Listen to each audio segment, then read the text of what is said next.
జగన్మోహన్ నాయకత్వాన ఈ రాష్ట్రాన్ని మంచి పరిపాలన అందించే విధంగా ముందుకు సాగాలని, ప్రజల కష్టాలని మనం పట్టించుకోవాలా.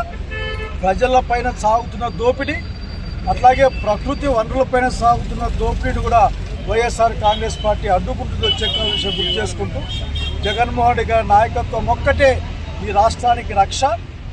ఒకే ఒక నాయకుడు ఈ రాష్ట్రానికి జగన్మోహన్ రెడ్డి గారు, ఒకే ఒక పార్టీ వైఎస్ఆర్ కాంగ్రెస్ పార్టీ, ఒకే ఒక గుర్తు ఫ్యాన్ గుర్తు, ఒకే ఒక మంత్రం జై జగన్, జై జగన్, జై జగన్. వైఎస్ఆర్ కాంగ్రెస్ పార్టీ 16వ ఆవిర్భావ సందర్భంగా ఈరోజు మేమందరం కూడా ఒకటే చెప్పేది, వైఎస్ఆర్ కాంగ్రెస్ పార్టీ పేదల పక్షాన ఈ నిరంతరం ఈ 16 సంవత్సరాల నుంచి పోరాడుతుంది.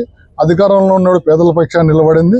ఈరోజు అదే రకంగా పార్టీ మున్ముందుగా ఇంకా అనేక కార్యక్రమాల ద్వారా ముందుకు తీసుకుపోయేదానికి వైఎస్ఆర్ కాంగ్రెస్ పార్టీ మున్ముందు జగన్మోహన్ రెడ్డి గారి ఆధ్వర్యంలో శైలజనాథ్ గారి సమక్షంలో ముందుకు పోతామని తెలియజేసుకుంటూ నమస్కారం.